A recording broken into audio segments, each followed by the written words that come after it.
Welcome to GenCell Hydrocast, podcasting hydrogen green energy world messages. And today with Alan Ettlinger, Senior Director Research, Technology Development and Innovation at NYPA, New York Power Authority. Alan, good afternoon. Good afternoon. It's a pleasure to have you here at GenCell's podcast studio. It's a pleasure to be here. And I'd like to ask you about NYPA and your role and the connectivity to Israeli companies. So the New York Power Authority is the largest state utility in the United States. We, for many, many years since our foundation or forming in 1933, were a generation and transmission company, which means we generated electricity. We started off in hydroelectric. We then started to build transmission lines, primarily main transmission lines with high voltages to bring power from the north of the state, where there's the hydro plants, down to the New York City, which is in the south of New York City, the south of New York State. The role of the Power Authority has changed in recent years with the deregulation, with the move to wind and solar and EVs and other decarbonized products. We are part of the effort, or part of New York State that is involved with decarbonizing New York State. So we have additional responsibilities now that we did not have previously. We also have a customer solutions organization that helps our customers. We have 51 municipalities. We supply electricity to the MTA, which is the Metropolitan Transit Authority, which is in New York City's Transit Authority. So we have many other customers which we support. My role in New York Power Authority is I'm the head of research and development. We look at New York, helping New York State to move ahead of the curve and really be part of the new technology that is evolving in the energy industry. The other thing that we do is we look at products, nothing that is too new or too undeveloped, and nothing that is really fully developed. We have a sweet spot. Technology readiness level is what is technically called by the Department of Energy, and we're really in that range of 3 or 4 on the bottom to 5 or 6, maybe a 7 on the top range. So that middle section of the TRL levels is really what our goal is. We've worked with Israel for a number of years. We got involved initially with a company called Emprest. At the time, this is about 6 or 7 years ago. Software. It's software, right? We had issues with transformer failures. Failures at that time cost $5 million for each failure, in addition to having to pay for replacement power while the power plant was down.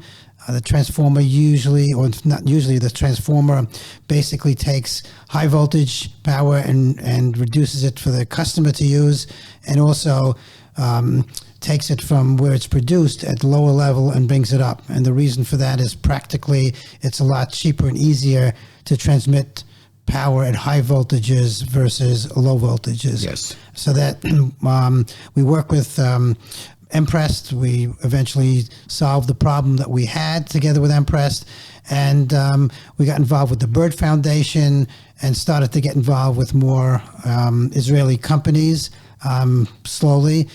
To the point now we have about a half a dozen companies that we're actively engaged with. Nice. And the technology is really here. I mean, I've personally been impressed with the ability to think outside the box. And so that's really the main driver in working with Israel. Yeah, nice to hear that.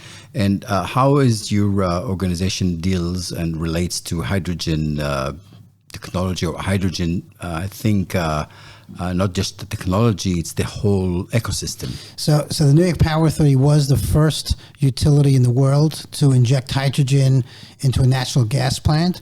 What we did is we blended hydrogen together with natural gas. We injected approximately 44% hydrogen into the plant and demonstrated that it could be run safely, efficiently. The main reason for doing this test, I would say, or demonstration was to see what the impact would be environmentally, to decarbonization, to reduce NOx, nitrogen oxide, and really see if we could reduce the carbon emissions. That was successfully proven. We did find some challenges. Hydrogen is difficult to transport. To compress. It has to be compressed.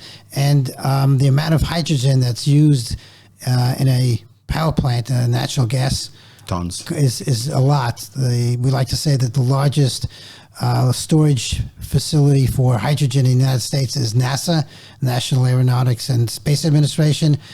We have a 48 megawatt plant, and the NASA storage facility would only supply 48 megawatts for 4 days, a little bit over 4 days.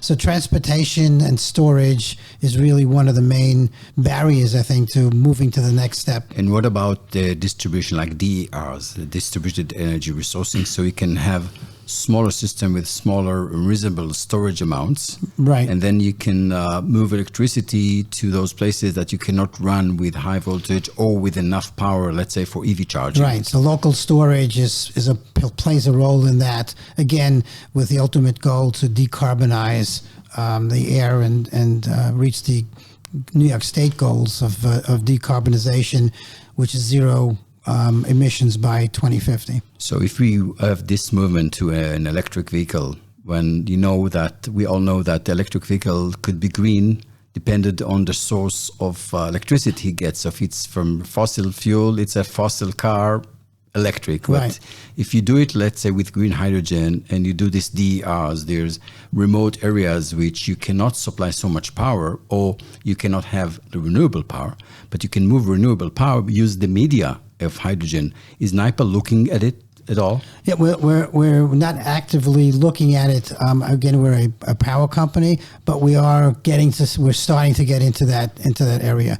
The other part of the mission of the Power Authority is to promote EV charging.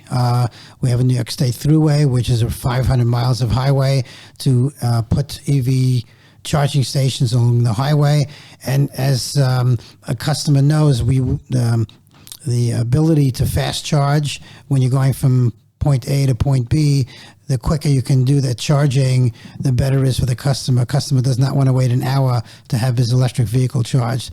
Currently, there is a limited capacity for many car batteries. I mean, a car battery can typically not run for 1,000 miles. And so what we're trying to do is to look at that area as part of our, what we call our expanded authority, which means promulgating EV charging throughout the state. So we can have like two things at one, like you can have green energy stored, and then this generation of power and accumulation, you can do fast charging. So it's a win-win situation for you. Correct, exactly. So you are looking at that as well. Correct. Very well. Alan, it was a pleasure. Okay. Short, but very targeted, and I thank you for your time. Okay, thank you for having me. I appreciate it. Thank you. Have a good day. Bye.